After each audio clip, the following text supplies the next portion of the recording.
Welcome and thank you for stopping by Sheila's Audiobooks, and I am Sheila. This recording is coming from South Texas. All stories on this recording are in the public domain per United States copyright law. This story is about Le Croix was a huge man, a veritable giant, with black hair and swarthy skin. His eyes were a challenge to everyone who looked into them, hot, fiery, daring eyes that seemed to cover a lot of things. He was a human soul gone astray in his brute's body. Lola, Lambert and Grey Lad, her wolf dog, are the only ones brave enough to challenge him. She is very strong and fearless, with an inordinate faith in herself. And in challenging him, she had made an enemy whose qualities she did not dare underestimate.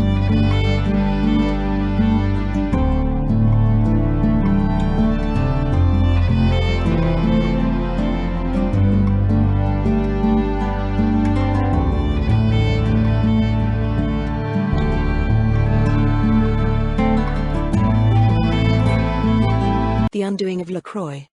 That year a little settlement bad sprung up about the halfway house at Devereaux Point. Cabins grew mushroom-like, a store and saloon appeared, and as there was a constant stream of goers and comers, the days were full. Le Croix was an anomaly, a mystery, a man to set one guessing with the mere sight of his face. He put up a cabin and a small saloon, wherein he opened a gambling house. He was a huge man, a veritable giant, with black hair and swarthy skin. His eyes were a challenge to everyone who looked into them, hot, fiery, daring eyes that seemed to cover a lot of things.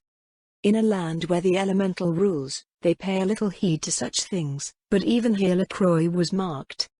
And not the least of what made him conspicuous was the woman whom he installed in the cabin, a small, sweet, fairy-like girl of a woman, whose little head seemed ever bending under the weight of white gold hair that burdened it. Her face bloomed like a flower, but when she raised her great blue eyes, one had a distinct shock and looked instinctively at her husband, for they were an open tragedy. Fear owed them like a witch, and anguish unspeakable. She went hurriedly about her household tasks, a neat, faithful worker who made the best of what she had, and she looked out from her shining small windows very much like a prisoner. Lola Lambert, swinging by that way with the carrying stride of perfect health and perfect joy of life, caught sight of the flower face with its haunting eyes, and abruptly stopped. She laid a hand on White Ear's head and smiled at the other woman. "Grey Lad," she said softly to her wolf dog, "here's a soul in trouble." And with the freedom of the open lands she went and leaned in the doorway. "Do you want a friend?" she asked, without preface. The girl looked at her in silence for a moment. Then she dropped the cloth with which she was drying her few dishes, and came swiftly to the door. She put her little hands on big Lola's shoulders, and searched her handsome face, where courage and tenderness and love of humanity shone forth belligerently, if such gentle attributes could be said to do so, and a catching sigh came from her lips. "Oh," she said half tearfully, "oh, a friend. More than anything else in all the world, mademoiselle. And I have none." "You are French?" asked Lola, touching her fair hair wonderingly. The girl nodded. "And yet you are so fair. And you need a friend. Would you like me for that?" Dull, indeed, would have been that one who could look into Lola Lambert's face and not sense the strong, sweet heart behind it, the reliant and capable nature. This little friendless, unhappy woman saw deep into those rich recesses, and her lips quivered piteously. I have not the words, mademoiselle," she said wistfully, "but you, who could make this offer, will know what it means to me. I want you." "Oh, how much?" "All right," said Lola frankly, "you've got me." And she reached out her strong arms and hugged the stranger. She was not given to caresses, but with her kindly tact she saw that here they would be better than fine gold. "Elsie," she said to her friend, Mrs. Wright, that night as she brushed her hair in her friend's room, "there's something the matter there. Something deep and awful, and I'm going to dig it out." "You take my advice and leave that affair alone," said Elsie Wright grimly. "Word has already come down about Le Croix. He's from far up Yakina way, and he's a bad man." "He may be all that," said Lola judiciously, "but all bad men meet their Waterloo sooner or later. He can't bluff all the people all the time." 2 days later Lola went deliberately to the new cabin for a regular womanly visit. She took a bit of sewing to bring her nearer to the blonde-haired girl, and White Ears walked sedately at her side. They found a tremulous, glowing welcome. The girl was eager for a woman's speech, though she labored under a fear that kept her great eyes traveling from window to door and back again to Lola's face. Of the grey lad she was half afraid. He was so huge, bulking grimly in the narrow space of the neat room. She put a timid, rose-leaf hand on his rough head, and looked into his steady, pale eyes. What a great, wild creature! But Lola laughed and shook her head. Wild? She said. He is the tenderest thing I know. I know of no other heart in all this world so melting with love. Why, the grey lad would give his life for one he loved, and, you know, greater love hath no man than this. True, said the girl quickly, and few men have so great.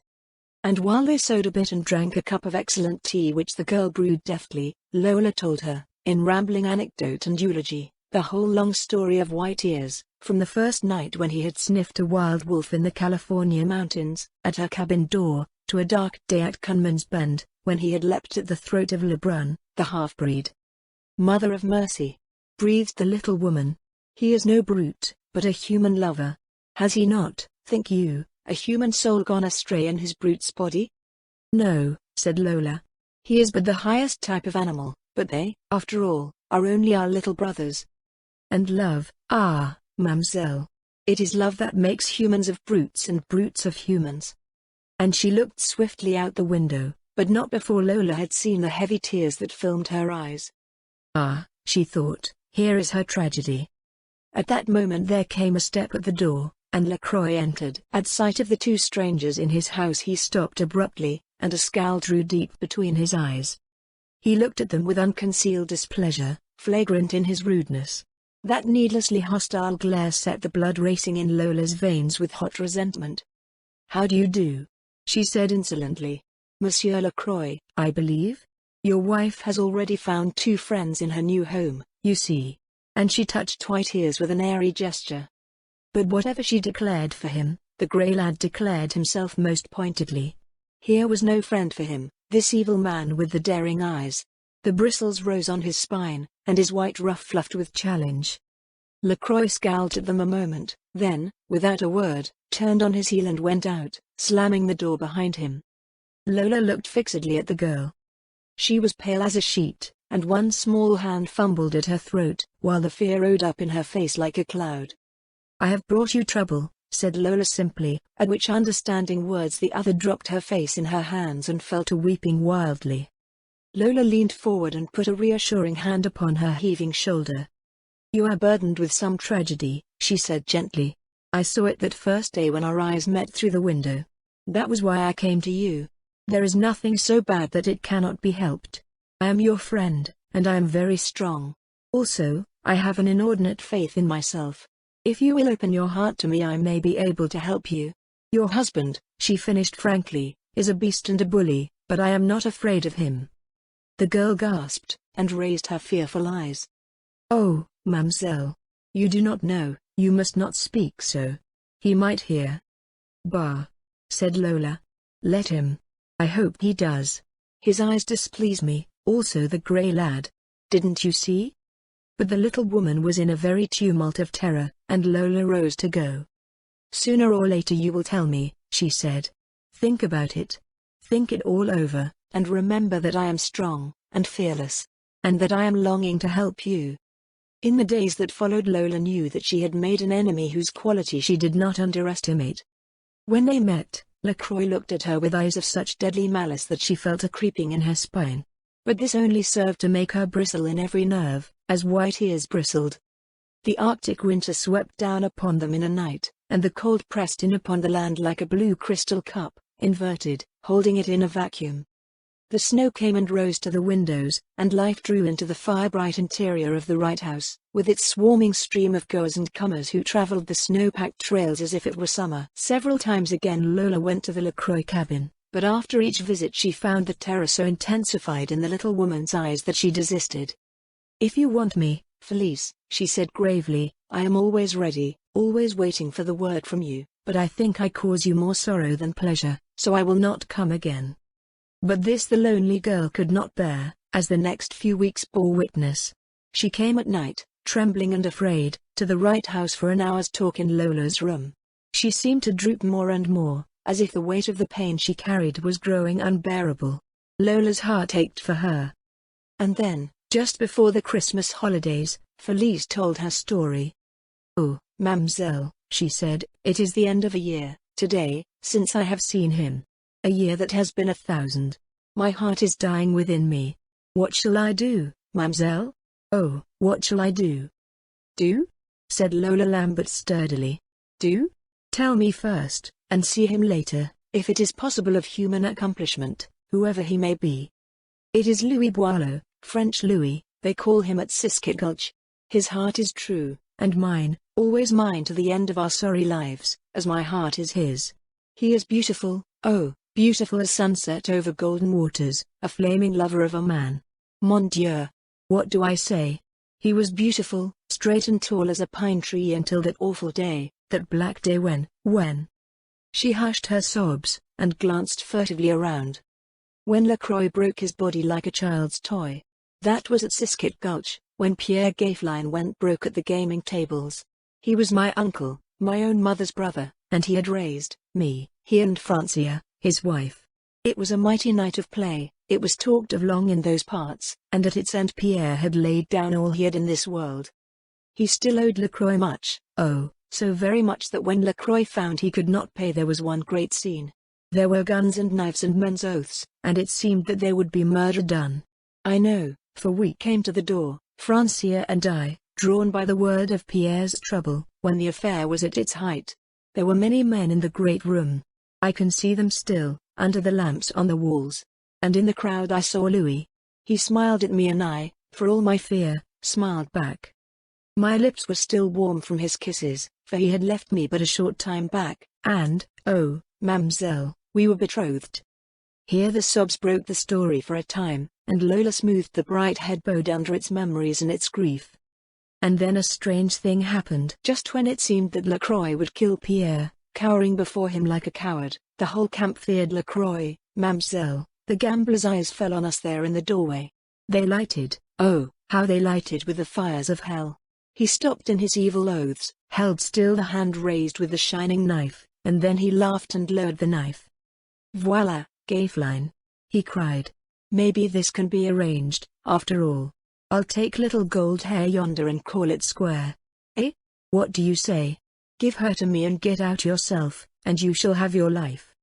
I could hear the men breathing in the awful silence that fell. I could not breathe. Pierre, white as a ghost, looked at us and wet his lips. He had no love for me, but even so I think he felt sorry for me. He waited but a minute, then he flung up his hand and said, "Done." The word rang in the walls, and I felt the cheek of the door come over and hit me upon the temple. I caught myself, and kept my senses with an effort. And then, oh, then something happened that will light my heart to its dying day. I saw a slim form cut through the crowd, and, leaping high like a panther, reach for Le Croix's throat. It was Louis, mademoiselle, French Louis, and his red cheeks were white, while his black eyes were flames of fire. "Beast!" he cried to Le Croix, "I'll kill you for that." I covered my eyes at the fight that followed, for I knew that it could have but one ending. Louis was but a lad, a slim, graceful lad, and Le Croix was, as you see him, a great giant of a man. And, besides, he had a knife. I could hear the sounds of their feet on the floor and a word or two, and at last pitying oaths from the men, and then a fall. When I dared look he lay at Le Croix's feet, my gay Louis. He did not die, I thank le bon Dieu for that, but he was ruined. The knife had found some muscle in his slender back that was vital, and he will never walk again, they say. He sits all day in his cabin at Siskett Gulch, eating out his heart, while I live with Le Croix. Pierre and Francia left that night. That is all, mademoiselle, except that I am not Le Croix's wife. He has already a wife somewhere below. And I wish I could die this night. It is a year, a year. For a while there was no sound in the fire-bright room save the girls' hopeless weeping. Then Lola Lambert put a firm hand on Felice's soft shoulder. "Come," she said. "Look up. From this minute you've got to fight. You have followed the line of least resistance because you feared Le Croix. Not for myself, mademoiselle. Not for myself." It was a cry of anguish. "I follow him like a dog because of Louis. If I disobey one word he threatens to go back to Siskett Gulch and kill him where he sits alone." Of all things. Well, the time has come. We'll take a fall or two out of Le Croix. Now tell me, if Louis sat in this room this minute and a priest stood there, would you marry him? I would kiss the ground under that human who made it possible. Has Louis money? Could you live? No. But I would work 1,000,000 years for him. Then go home. We'll see what we can do with this Le Croix who threatens. In the following week, Lola held speech with Artuk, the Indian, and the result was the gathering together of the pick of 2 crack teams of dogs that had proven themselves that winter, and the overhauling of the lightest sledge.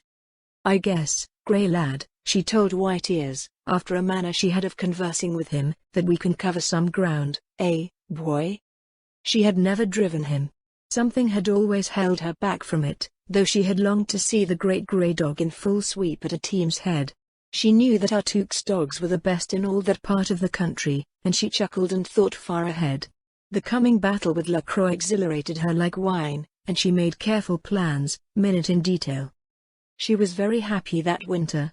The wild land had laid its mystic touch upon her, and the open homage her beauty brought her everywhere was sweet. She learned to know men in the abstract and to use her power of appeal to them.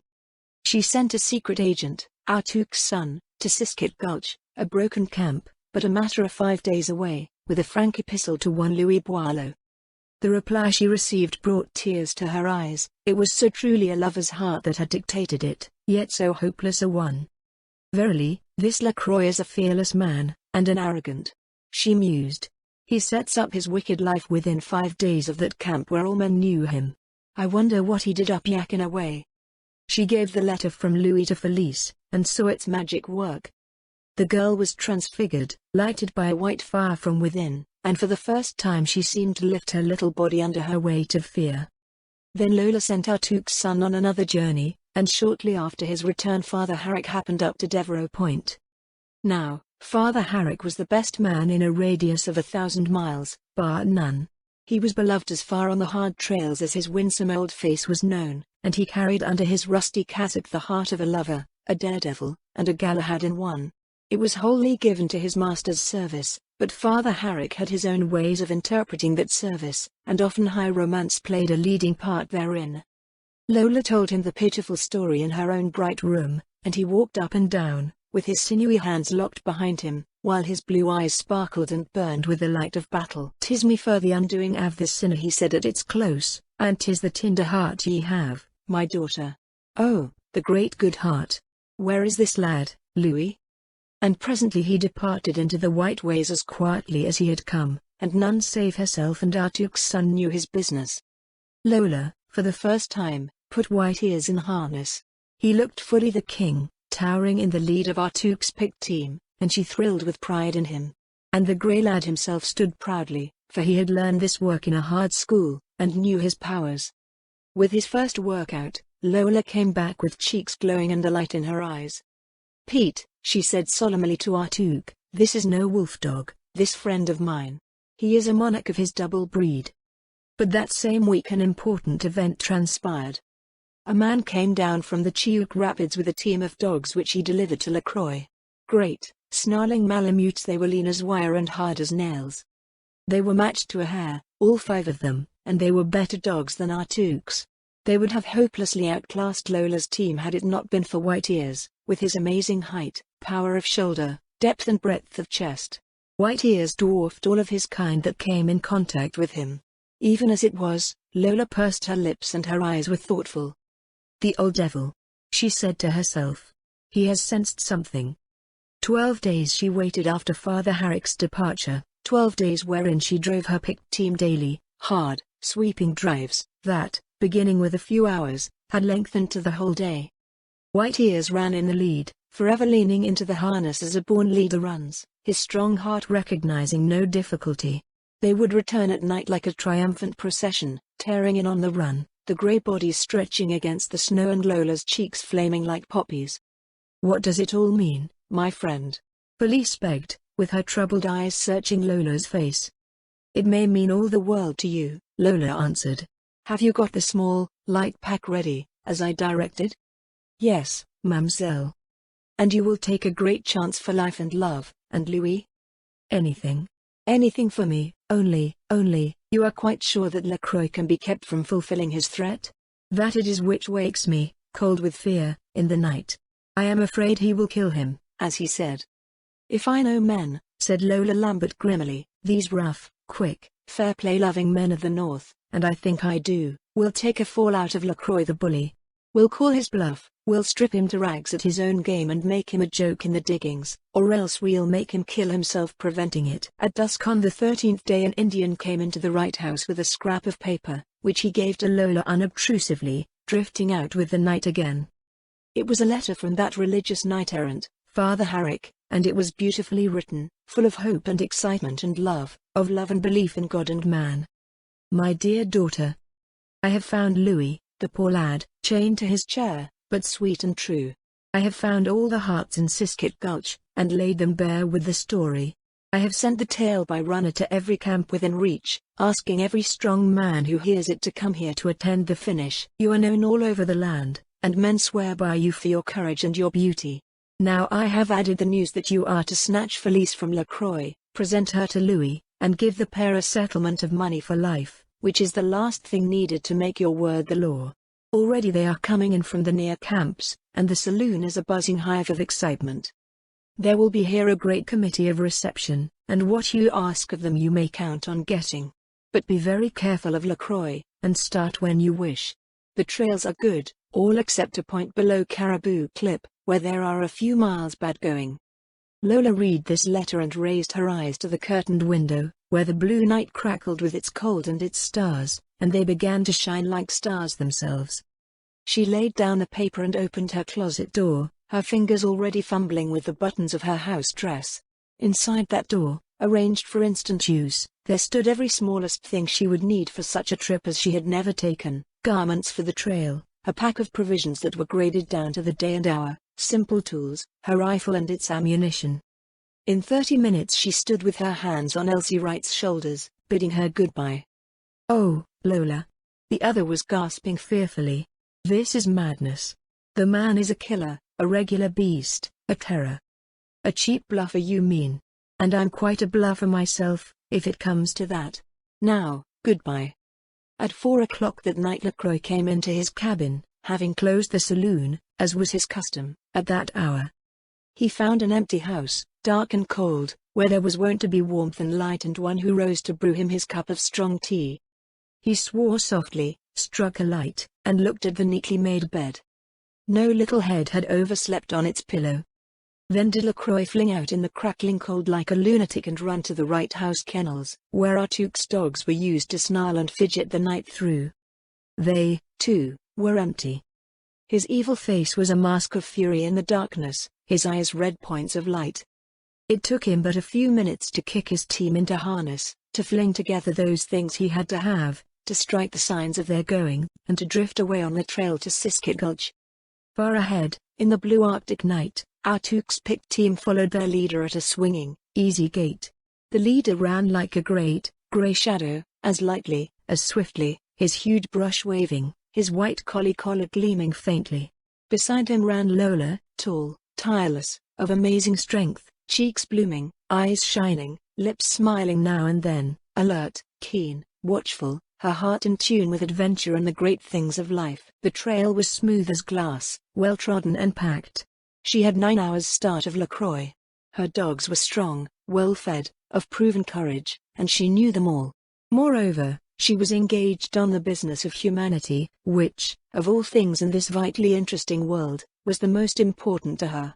And she was pitted against a savage enemy well worth her steel. Therefore she was happy.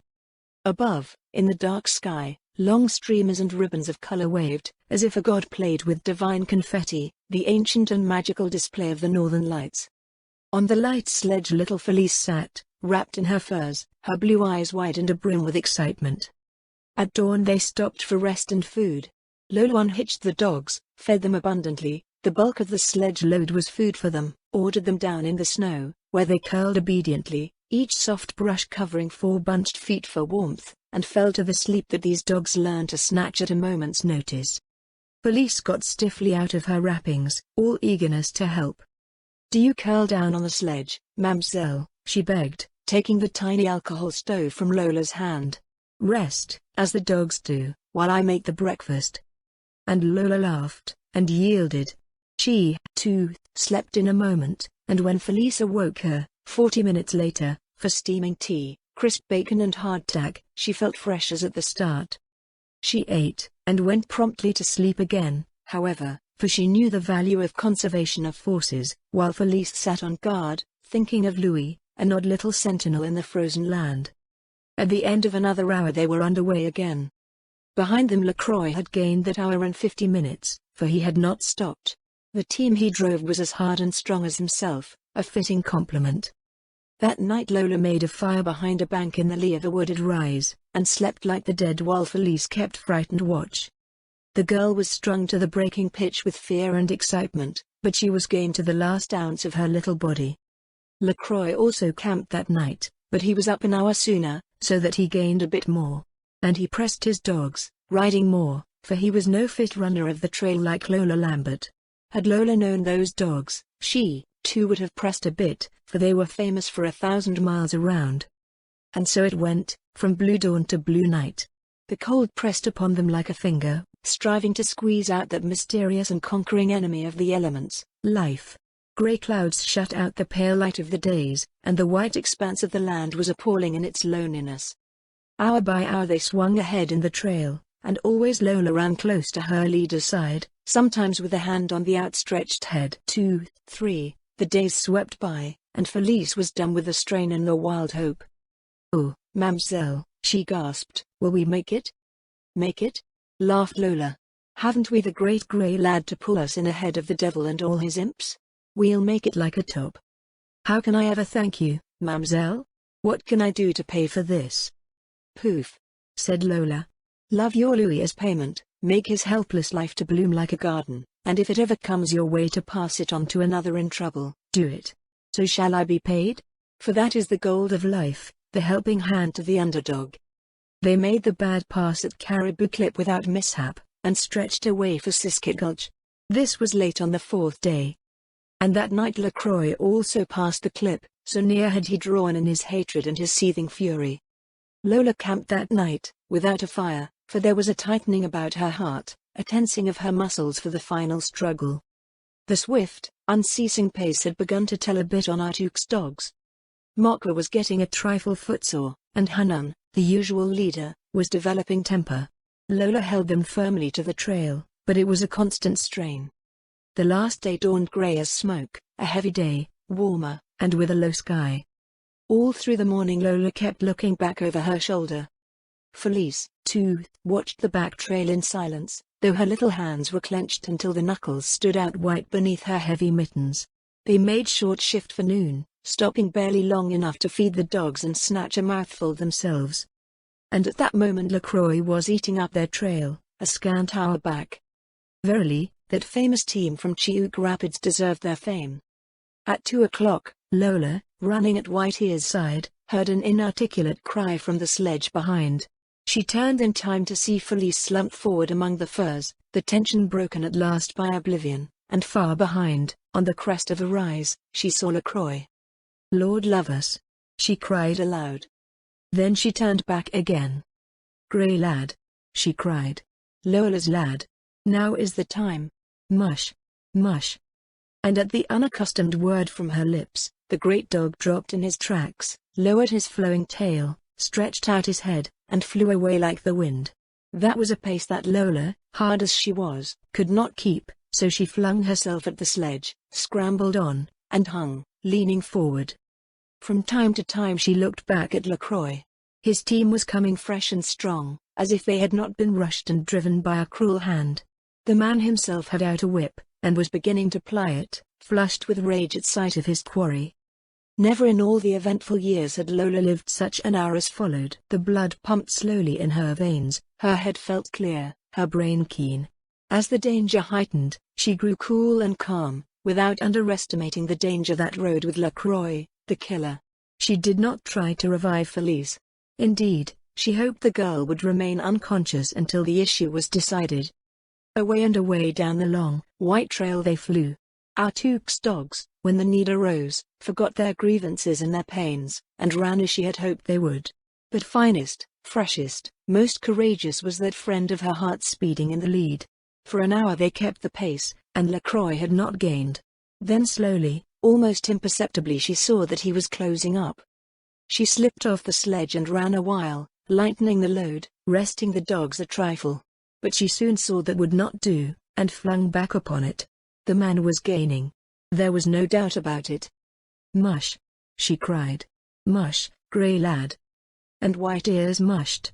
He would have strained to obey that voice from the edge of death itself.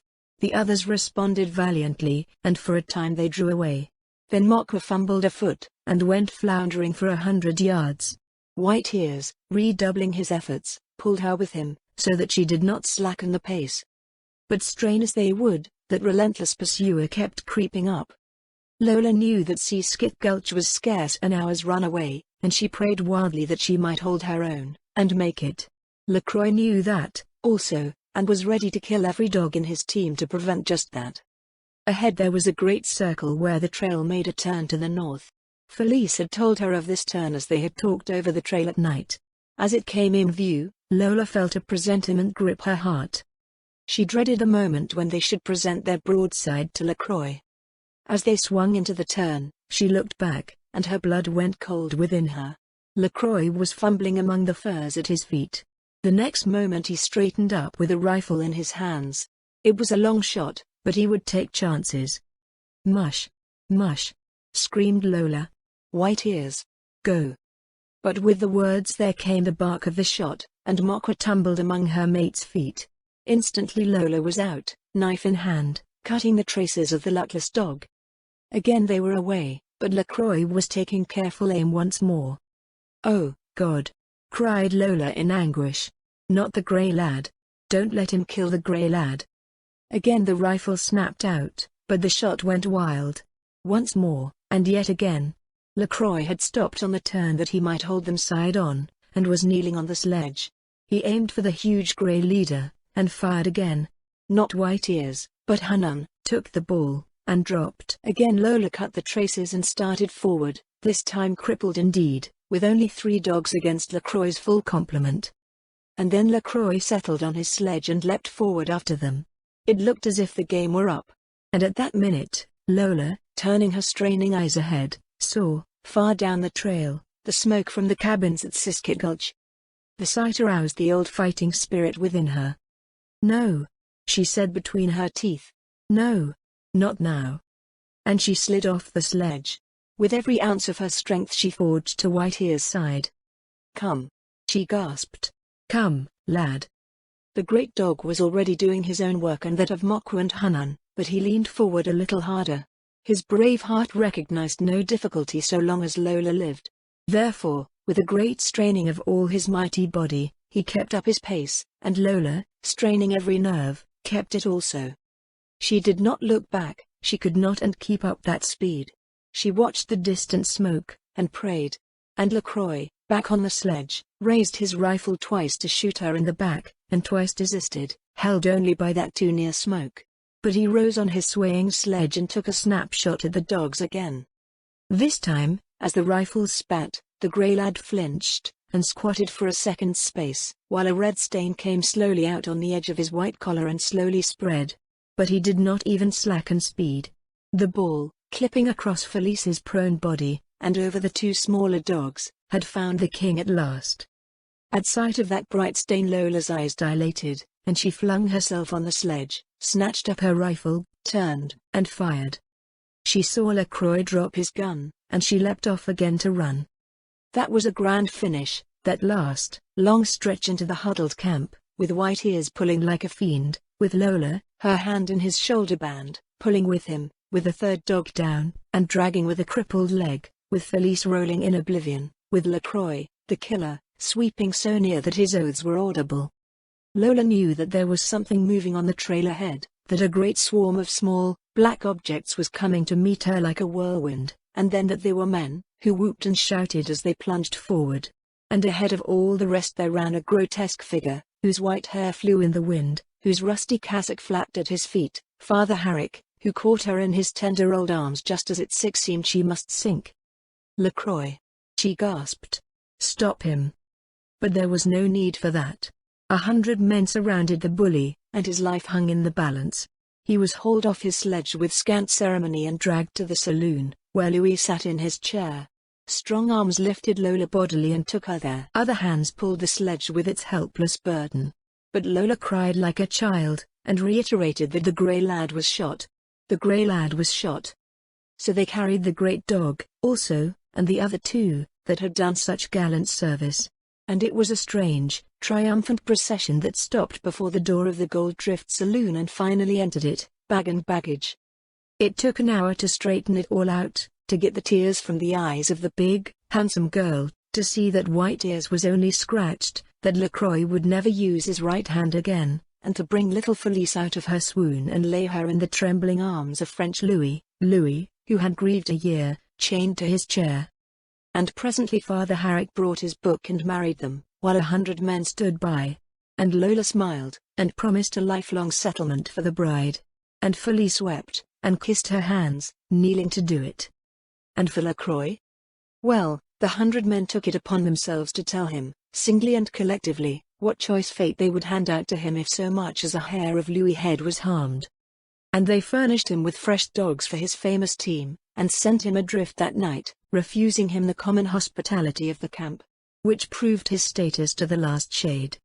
Lola, swaying on her feet with weariness, smiled round at the ring of faces in the lamplight.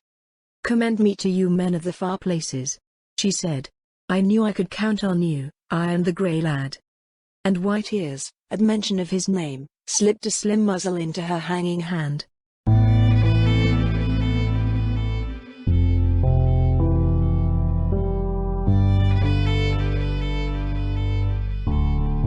Thank you for listening to today's episode. I really hoped you enjoyed it. There will be more to come. Please subscribe not to miss out on what is next. I will be looking forward to your return. The music is by Madfan from Pixabay. To support this and other artists, go to pixabay.com. Sheila.